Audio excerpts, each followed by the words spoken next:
कोणती मर्यादा नसते. पण भावनिक बंध जेव्हा बाहेर येतात तेव्हा मला असं वाटतं शब्द खूप मोठं कार्य करून जातात. जेवढं छान नाचायला येतं त्याच्यापेक्षा मला असं वाटतं तेच शब्द जेव्हा मनातून निघतात तेव्हा तो शब्दांचा महापूर बाहेर येतो. छोटीशी गझलरूपी कविता आहे. कवितेचं नाव आहे जमलं तुला तर माझं प्रेम ओळखून दाखव. जमलं तुला तर माझं प्रेम ओळखून दाखव, शब्दांविना सांगतोय ते तू ऐकून दाखव. जमलं तुला तर माझं प्रेम तू ओळखून दाखव, शब्दांविना सांगतोय ते तू ऐकून दाखव. स्पर्श न करता हातात हात आहे, स्पर्श न करता हातात हात आहे. विरह असताना मात्र तू मला साथ देऊन दाखव, साथ देऊन दाखव. नसतानाही मी तुझ्यात आहे ही जाणीव तू मनात ठेवून दाखव.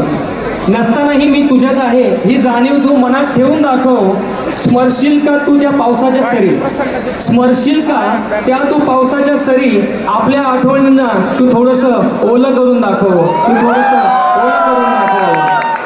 ज्या थेंबांमध्ये माझं अस्तित्व आहे पाण्याच्या, ज्या थेंबांमध्ये माझं अस्तित्व आहे त्या गोठल्या धुक्याला तू हात लावून दाखव.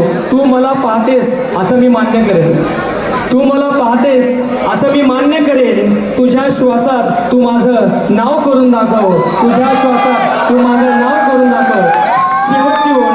शेवटची ओळ जॉग्राफीचा प्रोफेसर आहे. इथे आल्यावर कळलं सगळ्या IT मध्ये मी एकच शिक्षक आहे. कुठली कंपनी कुठे इंटेक्समध्ये इकडे शिक्षक आहे. ओके हां चालतंय एकच ऑड मी नाव म्हणून जॉग्राफीचा प्रोफेसर आहे. शेवटची ओळ डेडिकेटेड. तू मला पाहतेस असं मी मान्य करेल, तुझ्या श्वासात तू माझं नाव करून दाखव.